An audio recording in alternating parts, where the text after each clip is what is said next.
Good morning, everybody. So good morning, this Saturday morning. My name is Dr. Laura Foster. If you can just bear with me for a second, I am just going to ensure that I am live streaming this the way I am supposed to. Hold on.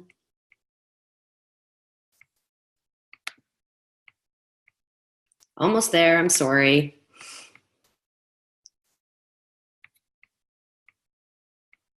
Okay.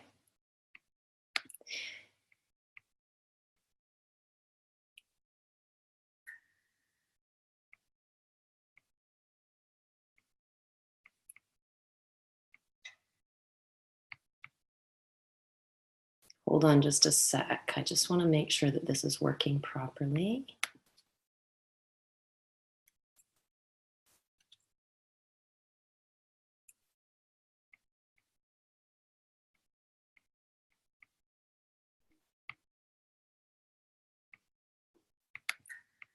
Oh, I'm sorry. I'm back. I'm on a new platform this time, so hopefully we'll edit that out. And I'm going to go ahead and just get started. Please let me know if you cannot hear or see me. Thank you, Vanessa. I appreciate that. That just took me a moment. So pardon my voice. I'm a little bit scratchy this morning, so I might take a few sips of my drink. But I'm excited to be here because I am talking about one of my very favorite topics. I am talking about sugar detoxing. And I know a lot of people would say, what makes you so excited about sugar detoxing? I don't know. This is just something that in all the years of practice that I've been in, it is the one thing that I've connected into with practice members and with clients that just makes such a monumental change in their lifestyle, how they show up in their life, how they feel in their life, how they function in their life. And I just want to impart as many fast strategies, tips, things that you can do, how to manage cravings, the level of awareness that you need to know to make this doable and palpable for yourself. And that's what we're going to do today. So I'm going to go ahead and start off by talking about why sugar is just so dang important.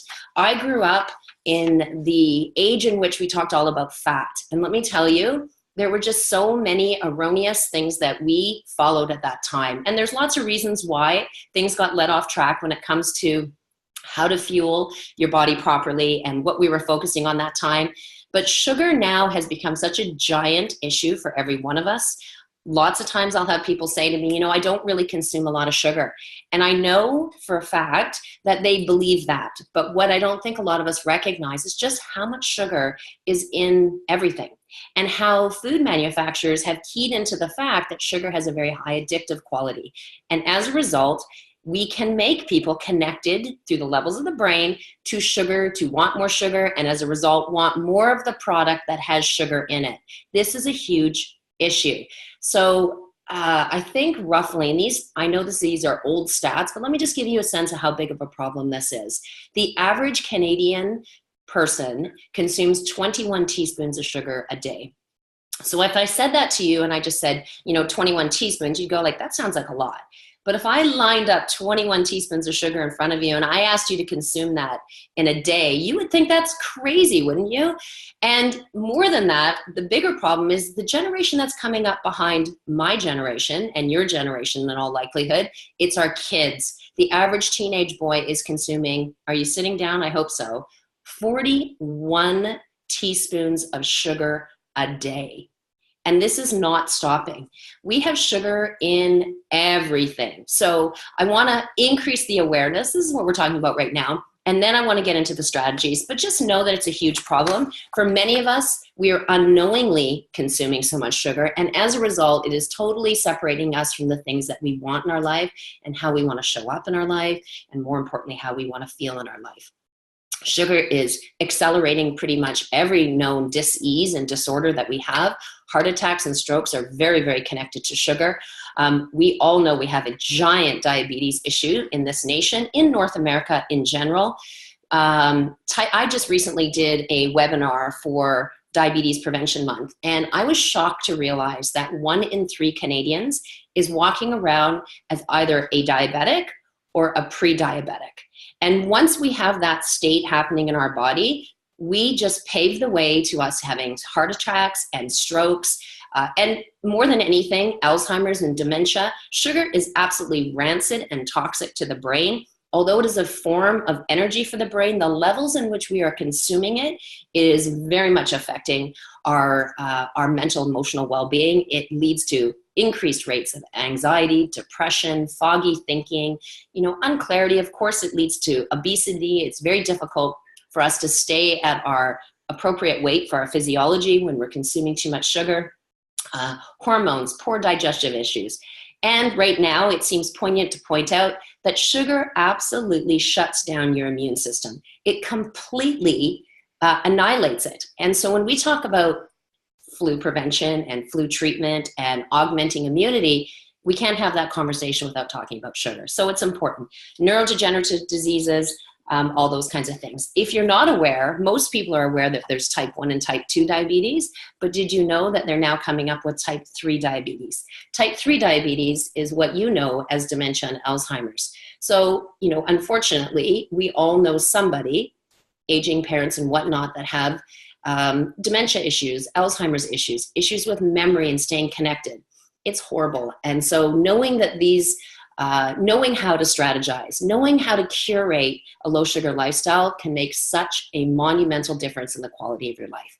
If you already have diabetes, just know that the principles that I'm talking about here today will help you not only manage type 2 diabetes and type 1 diabetes, but also give you the opportunity to reverse the effects of type 2 diabetes. Super, super important. Alrighty?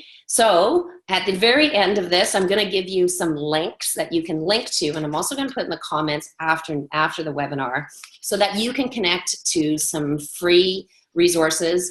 You can also connect to my online sugar detox program and get some more details than the things that I'm talking about today, because in this short webinar, I'm not obviously be able to cover it all, but I'm going to give you my best. Okay? Pen, paper, you ready? Here we go.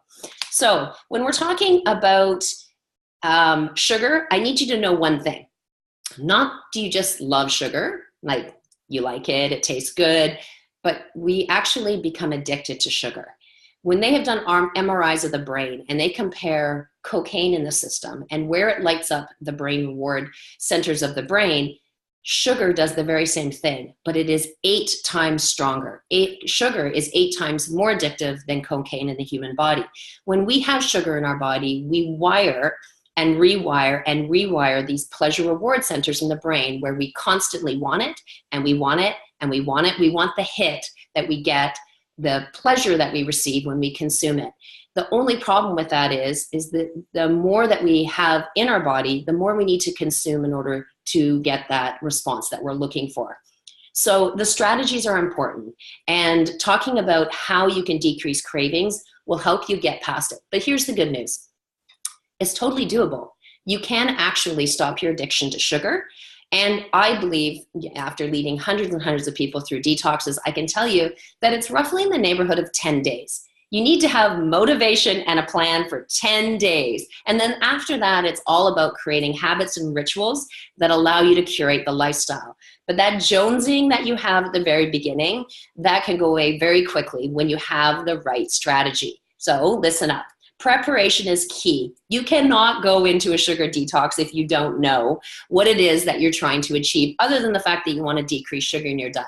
We need to know some of the education pieces. So I call that backing up to go forward.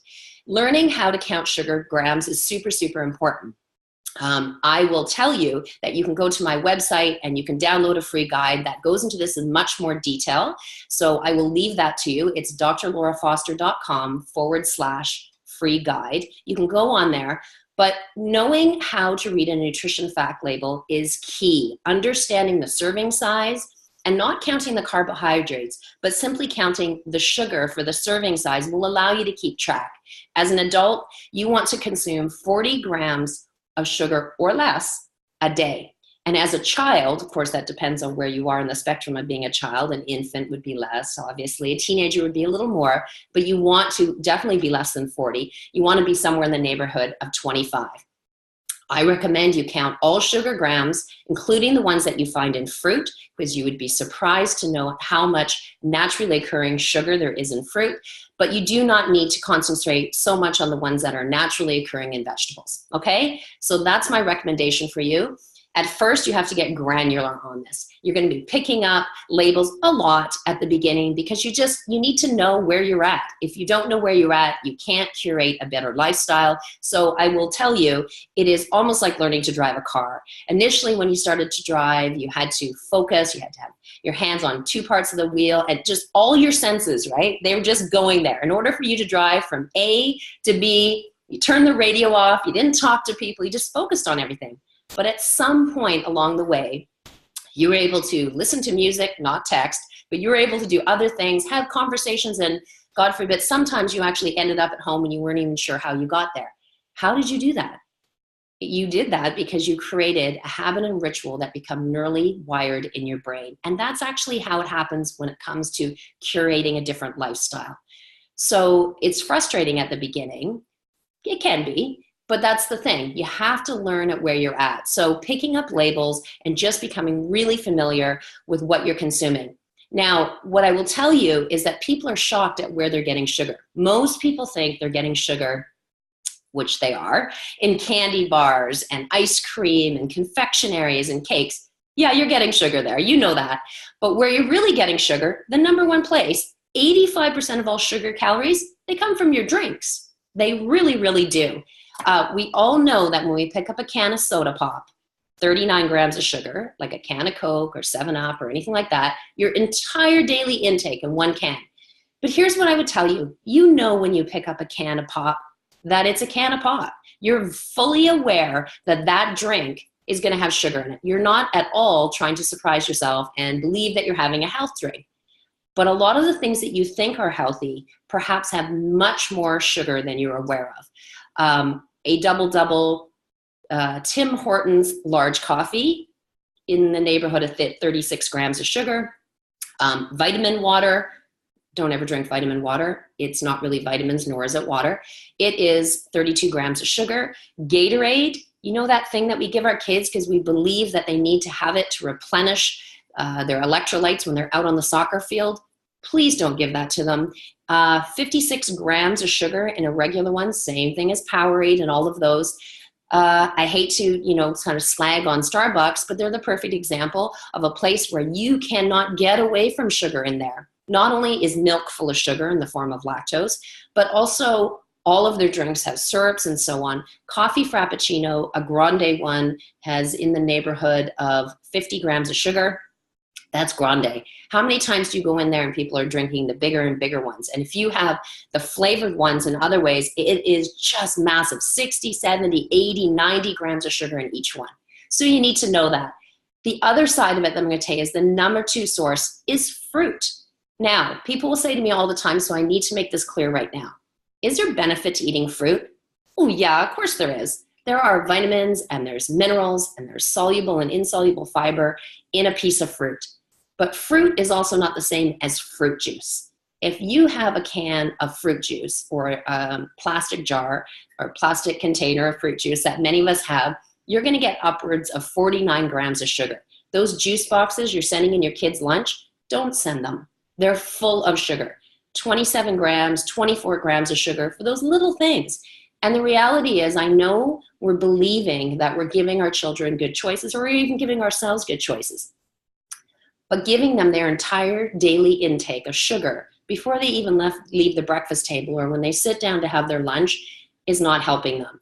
It's impairing their immune system. It's affecting their focus. It is also, because we're having such high levels of fructose, which is mainly the kind of sugar that's in fruit, as well also is found in high fructose corn syrup, it is metabolized differently in the body. It's good to recognize that. We are having unprecedented amounts of children showing up with non-alcoholic fatty liver disease, impaired liver function at a young age as a result of the fact that when we have too much fructose in our bodies, we lay it down as fat, if we haven't used it, around our liver. Super, super important. So be aware, something as much as 1 cup of raspberries has 4 grams of sugar, but a banana will have 17, and a cup of blueberries will have 15 grams, and a cup of strawberries will have 7 grams. It's just important to know. That's the awareness fact. Again, you can go to my free guide that I talked about. You can also Google it, but I put it together in a chart, so you're welcome to go ahead and just take a look at that. That's what we need to know when we're talking about it. Now, where do breads and carbohydrates and crackers and all those things fit into it? Here's the thing. Lots of them do have listed sugar as an ingredient, but even the ones that don't, the pastas and so on, they may not have sugar on the actual ingredient nutrition fact label, but they have a high glycemic index, a high sugar effect in the body. And when you consume them, they turn into sugar like that in the body. When we consume high amounts of sugar, what happens is we don't manage our blood sugar well. You might have known that. It's called being hungry and angry when we're hungry. Hangry. So what happens is we have a huge dose of sugar. Our sugar goes way up in our bloodstream. In a properly functioning body, our pancreas will secrete insulin into the system. That will allow our bodies to pull the sugar out of our bloodstream and put them towards our cell structure, and our blood sugar drops down, and then we jonesy for more. So a lot of what I'm talking about today, when I'm talking about managing sugar cravings and curating a lifestyle, it's really about managing your blood sugar levels. Understanding the types of foods and the way to eat that will allow your blood sugar to stay like this. Our brains love that, and our bodies love that, and we feel so much better, and you'll think more clearly. And you actually lose weight, because when you keep your blood sugar nice and stable, you don't have cravings. And what happens when you have cravings? You eat the thing that you didn't want to eat, right? So let's get beyond that. Okay, pardon me. Okay, so think of the initial detox as being roughly in the neighborhood of 10 days. You want to say 40 grams or less for adults, 25 grams or less for children, for sure. And you want to know how to read labels. So you want to make sure you're really clear on that. This is what I recommend you don't do when you're doing a sugar detox, especially at the beginning. You will lose weight in a low sugar lifestyle. You will lose probably a lot of weight if you have a lot of weight to lose. And the reason is because you decrease so much inflammation in your body. And when you decrease your sugar, you end up eating a whole lot of whole foods. Here's what you don't eat all day long. People think that a low sugar lifestyle is like a diet, which let me tell you right now, it's not like a diet. I would never sit here and talk about how to teach you how to do a diet. What it is a lifestyle. But the initial part is we've got to get our lifestyle in alignment with a low sugar lifestyle. So I don't want you to diet at the beginning of when you're detoxing from sugar. Let me tell you, it is difficult enough for a lot of people, depending on how much sugar you're consuming right now, to diet at the same time. Meaning, don't do a caloric restriction at the same time that you're taking on a sugar detox. It's just too difficult. You do not need to be hungry. You're certainly not going to be hungry on my 40-day detox, but you don't need to be hungry when you're doing a sugar detox. It's not important. What you want to increase more, is you want to manage your blood sugars, so you want to bring more healthy fat into your diet. Not fat as in French fry fat and all those things, but healthy, satisfying, body-nourishing fat. These are the kinds you want to go towards. You want to cook more often and add more amounts of coconut, avocado oil. You want to do pumpkin seed oil. You want extra virgin olive oil, preferably you don't heat it. You want to have, if you eat meat, you want to go towards grass-fed beef because it has high levels of healthy anti-inflammatory omega-3 fats. Same thing with, and I say this with distinction, pasture-raised chicken and wild fish. That's important. Conventionally raised, farmed, those kinds of things, farmed fish that is, they have high levels of the kinds of fats that you don't want extreme levels in, which is omega-6 fatty acids. That's going to promote the inflammation. That's not what we want to go for. So having more protein, but choosing better sources of protein will help. Going towards the grass-fed beef, similarly, grass-fed butter, eggs that come from pasture-raised chicken, all of those have the healthy, nourishing fats that we're looking for. That will also help you manage the highs and lows and help you through a sugar detox, okay? So you want to increase your fat. Also, I cannot go on if I don't mention ghee. I absolutely love ghee. Clarified butter, which is ghee, is absolutely delicious. And here's the thing about fat that you already know, by the way. Doesn't fat taste good? Isn't fat incredibly satisfying? And fat doesn't make you fat when you eat the right kind of fat. Fat is the kind of thing that allows you to uptake fat-soluble vitamins. It allows you to consume the right kind of foods to feel the way you want to feel. And the place you're going to notice it is not only in your digestion, but in how you feel in yourself. It's going to be in your brain function. So be really aware of where the healthy fats are and think more and more about using them, okay? So that also is, yep, that's what I'm going to say. Okay, preparation. Oh my goodness. Do not start a sugar detox if you aren't a little bit prepared. And by prepared, I'm going to give you a couple strategies. One is you want to have the kind of food around that you can eat, because although you're going to have motivation, that's what starts the whole program, sometimes motivation wanes, especially if we're having a tricky time initially managing our blood sugar. Now all of a sudden we want to go for the things that we didn't intend on eating. So I would recommend you take what's that term? A plastic tub, put it that way. Go around your kitchen, and I've literally done this, and I recommend you do it, and put the kind of foods in there that you don't want to be consuming. Seal it up, take it away. I don't care if you have to give it away, put it in the backyard, underneath the deck, lock it in the trunk of your car. No, maybe not that one. But whatever you need to do, I recommend that you just simply get it out of your space, because getting it out of your space just takes away the temptation. If you have to do 44 steps to get to it, that's better than you having to go 2 steps to get to it. So out of sight, out of mind, or at least dropping the temptation down. The other thing is you want to be prepared in terms of, you want to have a little bit of a plan. So I give out meal plans, I give out shopping lists, I give out recipe guides in my sugar detox, but you can do the same thing. Once you understand how to count sugar calories, sugar grams, and you know what you're shooting for, you can do that yourself. So having a meal plan is helpful. Go out, get the things that you need, and I would recommend that you take some time on a weekend and maybe one day in the week where you do a little bit of bulk cooking. That's what I do. There's no way I could eat whole food every day and eat the way I want to eat that makes me feel the way I want to feel if every single time I wanted to have something to eat, I had to start from scratch, noid. It's like start with nothing. Don't do that. That's difficult, but you want to start with something. So the way you do that is A, meal plan, B, bulk cook. So whether that's make a big, giant, dry salad, meaning you don't put the dressing on it, put the dressing aside because it's really easy to make your own salad dressings. And of course, then you don't get all that added sugar because sauces and condiments and stuff are full of sugar. Stews, soups, now's the time to become really good friends with your Instant Pot, which is what I have, or your slow cooker. Those work great.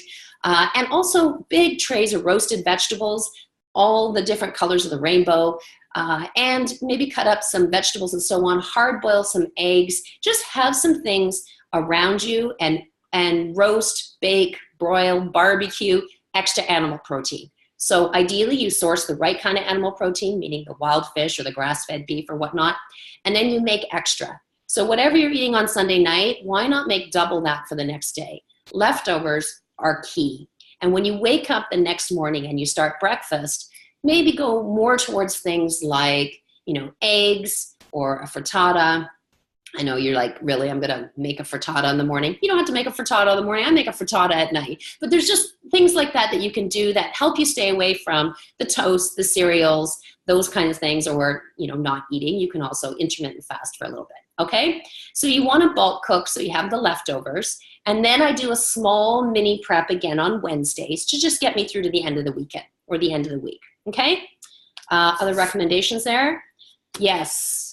Let me tell you about smoothies and elixirs. I have lots of recipes in my detox. I have a few in the free guide that I give out. But you want to make them abundant with a good source of fat, whether it's grass-fed butter or coconut oil or what have you, a source of greens. The more greens, the better. The alkalizing effect and the high vitamin, mineral, and soluble effect of having lots of greens in your diet is very nourishing for your body and makes you feel fantastic, decreases inflammation. Then you want to have a source of protein. When you match healthy carbohydrates together with fat and with protein, it becomes a balanced snack or meal. That's what you're looking for. It doesn't have to be huge, but you want to have it balanced like that. That's what tastes best. So if you make a smoothie, now that you understand how much more sugar is in so many sources of fruit, you perhaps want to use less fruit and start to add other things in there that are going to make your smoothie last longer for you. So whether I make a smoothie or a nice fat-fueled elixir in the morning, or even put grass-fed butter in my coffee, which you haven't done it, I know that probably sounds crazy, but I'm telling you, it's delicious. And what you'll love about it is it really stabilizes your blood sugar. It makes you feel a lot better than just having it with milk or, of course, with sugar or nothing at all. Okay, so that's an option for you. Those elixirs, those coffee drinks, those can be saving graces when you are going into a low sugar lifestyle and you're detoxing your body. Okay, meal planning. Oh, here's a thought. How about when you meal plan, you involve other people in your house, right? Here's what I don't suggest you do when you're doing a detox. Make every single person in your house hate you by telling them exactly all the things they're no longer going to have. Why do that? Nobody wants that. Nobody wants to be told they can't have something. And of course, if you're sitting here listening to me now, or you're going to be joining my detox, you want everyone in your life to be happy and healthy and functioning and feeling great. I get it. Allow that to happen over time. Allow that to be a byproduct, a ripple effect of your own best efforts. If you're the one that has the motivation, if you're the one that knows that this is exactly what you want to do, make it about you. And if you're the person that curates the meals for the most part, does the grocery shopping for the most part, fantastic. Start people where they're at, start yourself where you're at, okay? So involve others in the meal plan if that's what feels right. But I recommend that you don't make everyone hate you by telling everybody they have to do the detox with you, okay? They will notice how great you look and feel. Honestly, you'll already notice after 10 days, you feel leaner, you feel stronger, you just feel on your game in a very, very short period of time. They'll be leaning into what you're doing in very short order. So don't worry about that. You don't have to change the world in one day, okay? Staying hydrated. How many times do I talk about this? We all talk about this. I think this staying hydrated is one of those easy, hard things that we take on. The reason you want to do it in a detox is because your body's going to be detoxifying. It's going to be dumping things into your bloodstream and dumping it through your lymphatics and just getting rid of things.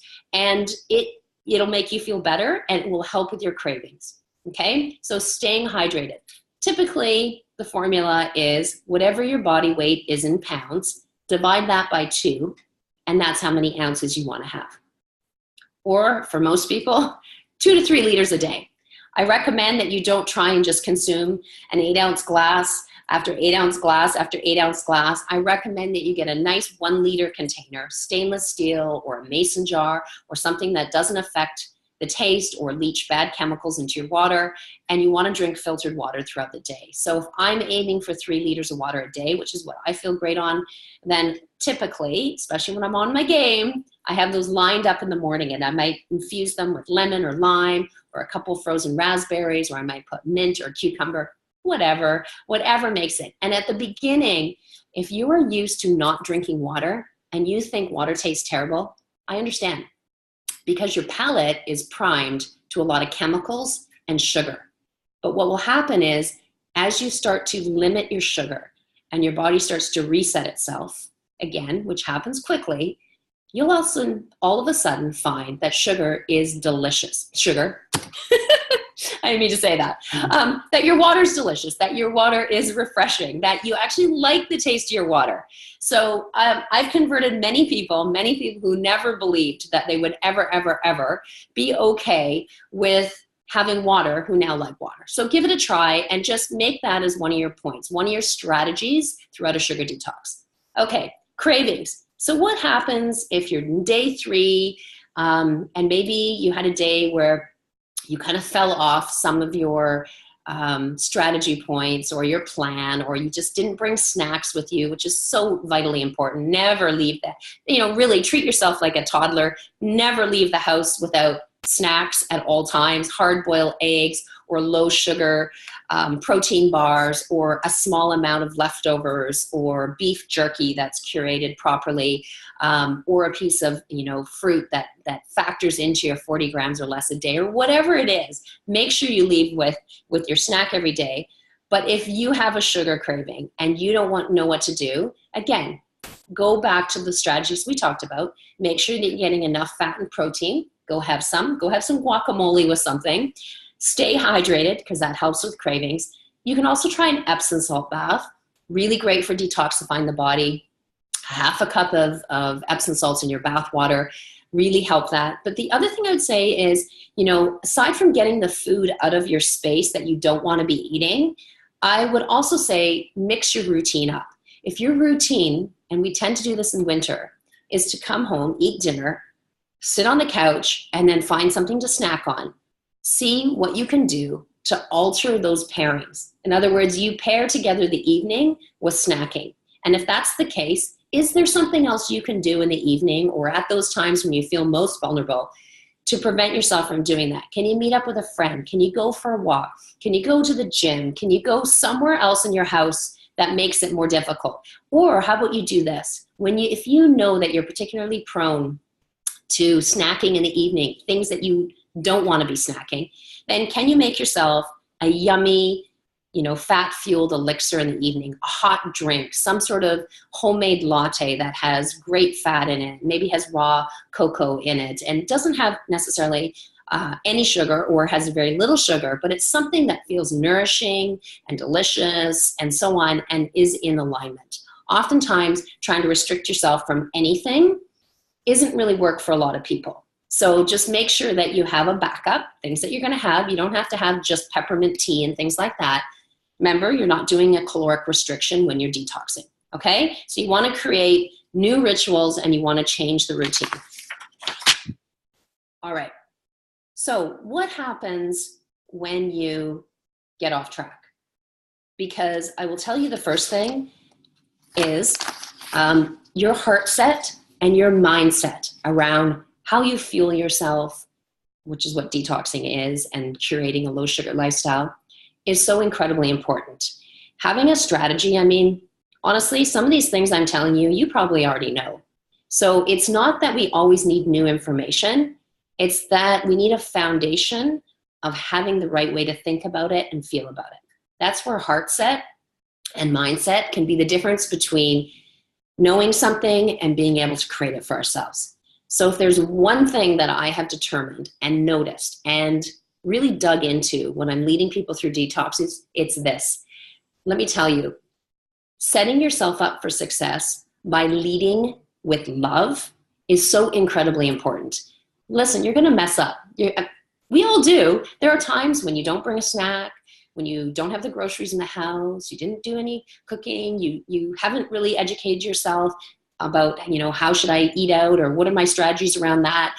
And you find yourself in a pickle where you're having to make choices that are not in alignment with how you want to eat. The question is, what do you do when that happens? Do you sink into a feeling of shame? Do you run the old tape in the background that tells you that you're failed again, that this isn't going to work, and so on? Do we do that? Which I know we do that. We all do that at times. That's the thing I want you to leave behind whenever you're starting to curate a new lifestyle. The shame, the negative self-talk, and so on. Let's not wait till next Monday, next season, next holiday, next January 1st, next whatever. The next time you have an opportunity to make a food choice, just make it a new food choice that's more in alignment with how you want to eat. So I say, just let that go. It is absolutely not serving you. And let me tell you this, if you were coaching somebody else, if you wanted to have somebody else in your life get the result that you're going for, you would never speak to them in a negative tone. You would never, use shame or any negative talk towards them. We all lift up when we are loving to ourselves. That's how we curate our best self. So that would be my recommendation for you. So that's where things like having a tribe and having a positive accountability group in your corner can be so incredibly important. It's probably the thing that ends up being the most positive thing in my sugar detox. Yeah, I give you the meal plans and I give you the strategies and I give you the recipe books. And, I'm in there every week, talking to you just like this, messing up, fumbling over my words, whatever. I do that every week. I have guest experts. I give you information in the email. But you know what I think in the end of the day is probably the most powerful thing that helps people go from detoxing to curate and living an ongoing low sugar lifestyle is the tribe. It's the private Facebook group. It's the behind the scenes where people are helping each other and understanding each other, and someone else is asking the question and so on. So can you curate that for yourself in your own life? Do you have a positive tribe or accountability or whatever works for you? Because sometimes that helps keep our mindset and our heart set in the right spot. So I want you to take some time to think about that. This is how, it works. We all get off track time and time again. And the reality is what do you do with that? Okay, so I want you to put some thought for this. All right, I am, 10:35. So let me tell you a little bit about why I do this. And then let me tell you about my online sugar detox. So I have told you a bit about it throughout it. It's been wildly successful. I feel really proud of it. It really started as a program that I initially curated for my practice members in my own practice. If you don't know me, I've been a chiropractor for 22 years in Toronto, Ontario area. The teaching people how to properly fuel themselves is one of those things that has such monumental impact, not only in the physiology of their body. In other words, when we eat properly, our physiology works properly, we start to get the health goals that we're looking for. But more importantly, I think it helps us be the best version of ourselves. The thing that happens when people detox and they start to curate a better lifestyle that's more in alignment is they start to be more in alignment. They start to be more of who they already are. They start to step into more of who they've always been. And we start to feel connected to what our messages are and how we want to show up in the world. Honestly, it's sugar, right? I get it. It sounds crazy. But the positive ripple effect is it helps you create a positive relationship with the food and the nutrients and the beverages and the hydration you put in your system every single day, 24/7, 52 weeks of the year. It's that important. So, I am offering my sugar detox. I do it twice a year. The next one is coming up on February 21st. You can go ahead and check out all the juicy details on my website, drlaurafoster.com. The sugar detox part is /sugar detox. You can also download my free guide. I have a huge guide in there. It's for free. I'm hoping you'll love it. I've had great feedback. drlaurafoster.com/free guide. You can download it. There are 5 foundational strategies, foundational pieces that you can follow in 3 key areas of your life. I give you my very best in that guide. There is a whole part on nutrition. Of course, sugar is a big part of it. I teach you how to read a nutrition label properly and ensure that you have a lot of the actual facts that you need. So if you want it in writing, go ahead and access that. But it also talks about, your heart set and your mindset, about all sorts of things in life, how to feel the way you want to feel, and more importantly, what kind of exercise and movement is in alignment with you. How do you make that a part of your ongoing life? So that's something I can offer to you. Feel free to connect in on that, and you can get that on my website.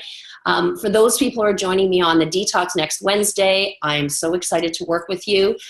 You are getting your materials as we speak, and we're going to go ahead and launch with a webinar next week. So if you're interested in showing the detox February 21st, you can go on my website and do that.